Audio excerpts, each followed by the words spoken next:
Praise the Lord. सभी को जय मसीह। मैं सुनीता चौहानी आप सभी का आज के इस YouTube वीडियो में स्वागत करती हूँ प्रभु यीशु मसीह के नाम से। और अगर जिस चैनल को लाइक नहीं किया तो लाइक करें, सब्सक्राइब करें, बेल आइकन की बटन को क्लिक करें ताकि हर सुबह 9 बजे आपके पास मेरा वीडियो पहुंच जाए। और आज भी बड़ा ही इंटरेस्टिंग मुद्दा मैं आपके बीच में लेके आई हूँ कि क्या औरतें प्रचार कर सकती हैं, क्या औरतें सुसमाचार सुना सकती हैं, क्या औरतें सेवकाई कर सकती हैं। क्योंकि आपको पता है जब मैंने YouTube पे स्टार्ट किया था सेवा करना, वैसे तो सेवा मैं काफी सालों से ही करती थी, लेकिन जब मैंने YouTube पे स्टार्ट किया तो बहुत ज्यादा व्हाट्सएप ग्रुप में बहुत ज्यादा मुझे विरोध का सामना करना पड़ा। बहुत सारे ऐसे सो कॉल्ड प्रभु के दास हैं जो उनको लगता है कि जो सेवकाई है वो उनकी अपनी जागीर है और उनपे उनका ही हक है, औरतें नहीं कर सकती। तो कई बार बहुत सारे व्हाट्सएप ग्रुप में मेरा डिस्कशन हुआ और मैंने तो जम के डिस्कस किया क्योंकि मैं मुंह तोड़ जवाब देने में बिलीव करती हूँ। तो मैं आपको आज कुछ ऐसे स्पेशल रेफरेंस देने वाली हूँ जो शायद ही आपने सुने नहीं होंगे कहाँ भी, किसी भी कलीसिया में। कुछ रेफरेंस आपके सामने रखना चाहूंगी कि किस तरह से प्रभु ने कोई डिफरेंस नहीं रखा। जब प्रभु यीशु मसीह ने कोई डिफरेंस नहीं रखा, परमेश्वर ने कोई डिफरेंस नहीं रखा, तो आप कौन है ये डिसाइड करने के लिए कि क्या औरतों को प्रचार करना चाहिए कि नहीं करना चाहिए, क्या उनको टीचिंग करनी चाहिए या नहीं करनी चाहिए। मैं आपसे एक सवाल भी पूछना चाहती हूँ, अगर जी प्रभु ने मुझे एक टीचिंग की गिफ्ट दी है, एक टीचर की गिफ्ट दी है, तो क्या मैं उस तोड़े को गाड़ के रखूं ताकि जब स्वामी समय पर आए और मुझसे उसका लेखा ले तो मैं उसको कहूं कि नहीं, अरे यहाँ पे लोग मुझे सेवा करने नहीं दे रहे थे, कुछ ऐसे सो कॉल्ड प्रभु के दास थे जो मुझे अलाउ नहीं कर रहे थे इसलिए मैं नहीं कर पाई। नहीं, ये तो एक्सक्यूजेस हो गए भैया। एक्सक्यूजेस मैं नहीं देने वाली हूँ। मुझे जो गिफ्ट, जो मुझे लगता है मेरी बुलाहट है, वो ये है कि मैं एक टीचिंग के लिए बुलाई गई हूँ और मैं बखूबी उस काम को करती हूँ। और आप देख सकते हैं मेरे चैनल पे ऐसे ऐसे सवालों के जवाब आपको मिलेंगे ना जो आपके सर चकरा जाएंगे। उन सवालों के जवाब जब आप सुनेंगे, of course all glory to God, इसमें मेरी कोई बड़ाई नहीं है, लेकिन मैं आपको जस्ट बता रही हूँ कि बहुत सारा विरोध मुझे सहना पड़ा। तो उन बुद्धिमान लोगों के लिए जो ये समझते हैं, मैं कुछ रेफरेंस रखना चाहती हूँ। हम निकालेंगे भजन संहिता 68 का 11। प्रभु आज्ञा देता है। यहाँ पे कोई मनुष्य आज्ञा नहीं दे रहा है, कोई पास्टर आज्ञा नहीं दे रहा है, कोई अपोस्टल, प्रोफेट, कोई आज्ञा नहीं दे रहा है भैया। यहाँ पे स्वयं प्रभु आज्ञा दे रहा है। तब शुभ समाचार सुनाने वालियों की बड़ी सेना हो जाती है। देखिए यहाँ पर जो बोलते हैं स्त्रीलिंग और पुल्लिंग, यहाँ पर स्त्रीलिंग इस्तेमाल किया गया है कि सुसमाचार सुनाने वालियों की बड़ी सेना हो जाती है। मेरी बहनों, आप जितने भी बहनें सेवकाई कर रही हूँ, मैं बताना चाहती हूँ कि आने वाले समय में प्रभु आपको बहुत ऊंचा उठाने वाला है। क्योंकि पिछले समय में मेरे लिए मुझे किसी ने कहा था कि आप आगे जाके बहुत आगे जाने वाली हैं, आप बहुत प्रभु में बढ़ने वाली हैं। और प्रभु की दया से आप देख सकते हैं 1K सब्सक्राइबर कंप्लीट करना ये हलवा नहीं है। यूट्यूब पे ट्राई करके देखिए, 100 कर दीजिए, आपको पता चल जाएगा। बहुत मेहनत करनी पड़ती है, बहुत पढ़ना पड़ता है, बहुत रिसर्च करना पड़ता है, बहुत सारे एंगल से सोचना पड़ता है, हर एक के शूज में जाना पड़ता है। तो ये आसान नहीं है। पर यहाँ पर जब प्रभु आज्ञा दे रहा है, जब प्रभु अनुमति दे रहा है, तो आप कौन है ये डिसाइड करने के लिए कि नहीं, किस औरतों को ये नहीं करना चाहिए। चलिए एक और आपको रेफरेंस देती हूँ।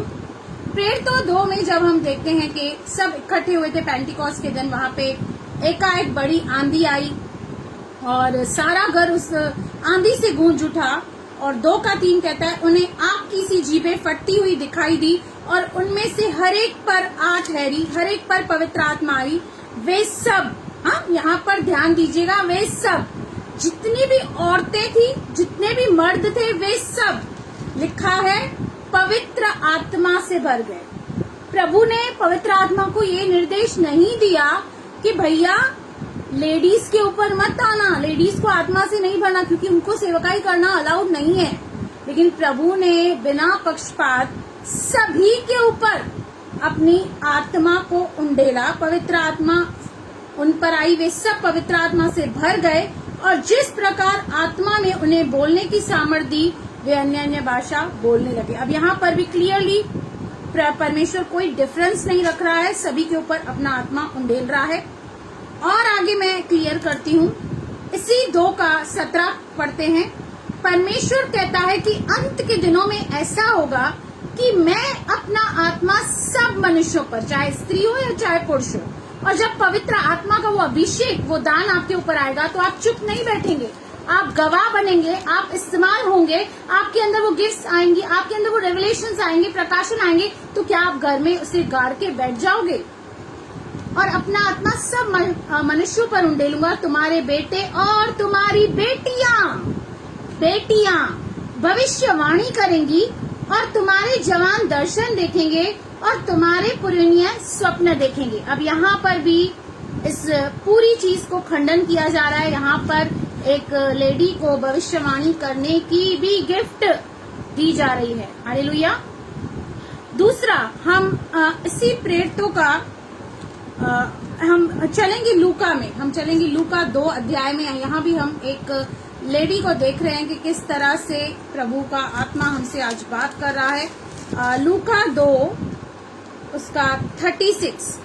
अशेर के गोत्र में से हन्ना नामक फनुलिया की बेटी एक भविष्यद्वक्तिनी थी। कौन थी? She was the prophetess.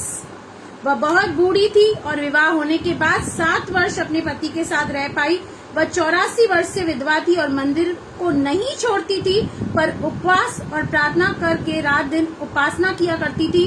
वह उस घड़ी वहां आकर प्रभु का धन्यवाद करने लगी और उन सबों से जो यरूशलेम के छुटकारे की बात जोते थे, उस बालक के विषय में बातें करने लगी। न केवल ये प्रोफेटस थी, बट उसे अद्भुत रिवलेशन दिया गया था कि प्रभु यीशु मसीह यहाँ पर आने वाले हैं और किस तरह से वो इजराइल की छुड़ौती का कारण बनेंगे, ये उस पर परमेश्वर ने प्रकट किया था। हालेलुया। अभी हम चलेंगे लूका 18 का 26। हम निकालेंगे लूका 18 का 26। यहाँ पर हम देख रहे हैं, इस पर सुनने वालों ने कहा, तो फिर किसका उद्धार हो सकता है?